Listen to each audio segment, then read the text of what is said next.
Hi children.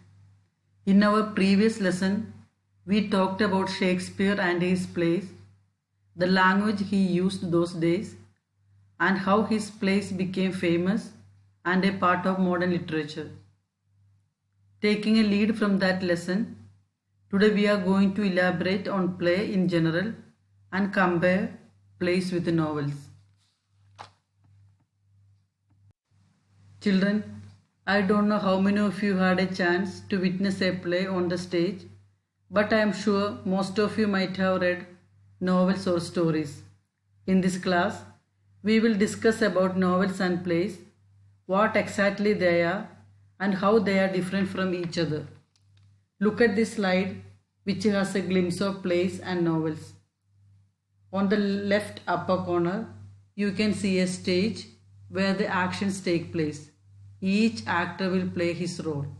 The audience sit in the front of the stage. You can see some books which are actually novels. Do you see a famous actor in the right?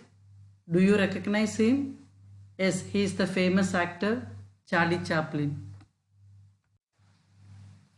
To understand the subjects better, we will look at some of the basic differences between plays and novels. Let us look at the differences one by one. We can see two columns, plays and novels. We can read the first difference. Plays are visual treat, but the novels are read and feelings conceived. 2. Plays are basically dialogue based. We know in plays actors act their role on stage. We understand the story only through their dialogues. But in novels, it contains both narrative and dialogues. 3. A play has scenes and acts. Novels are written in paragraphs. 4. In the plays, the actions are expressive. That means the actions are very important. But in novels, actions are insignificant, but emotions are high. 5th one, characters act their part with specific roles, but in novels, the characters are described. In this slide, we can see the story structure. Every play and novel has a story structure and some special features. We can see the story structure of plays, introduction, set scene, and introduce characters, 3 parts of the plot. First, build up to problem. Second, climax or problems. Third, problem solving. And the 5th one is conclusion. When you go to the novel structure, there is introduction, begins with the description and chapters, provide lots of information. The reader can time when to read the text or when to read next. Perception of the story is imaginary, and there will be conclusion. Answer these questions. Children, you can take out Learner's Book, page 110. Question number 1. Discuss how plays and novels are set out. Use these terms below.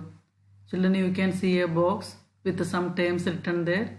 Paragraphs, chapters, scenes, acts, stage directions, prologues, dialogue, characters, setting, plot, etc. In the second column, you can see the answers. Plays. In plays, we can see scenes, acts, stage directions, prologue, setting, standard English, and dialogues. In the novels, paragraphs, chapters, prologues, dialogue, characters, standard English, etc. Children, you can see some terms are written in both.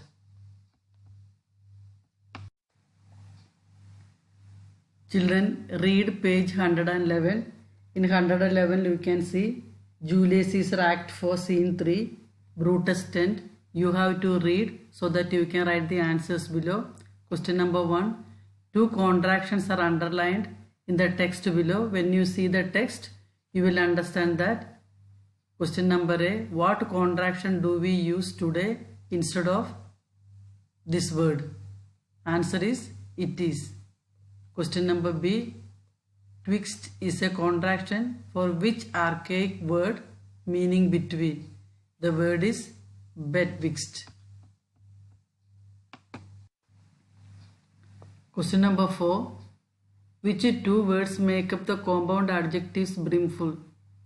What do you notice about the spelling of the suffix?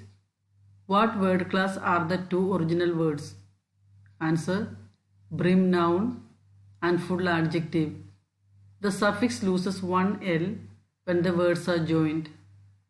Question A. What similar styled adjectives could you form from these words? You can see some words in the box: thank, use, help, etc. You have to add full to these words. First word thankful, useful, helpful, tearful, forgetful, etc.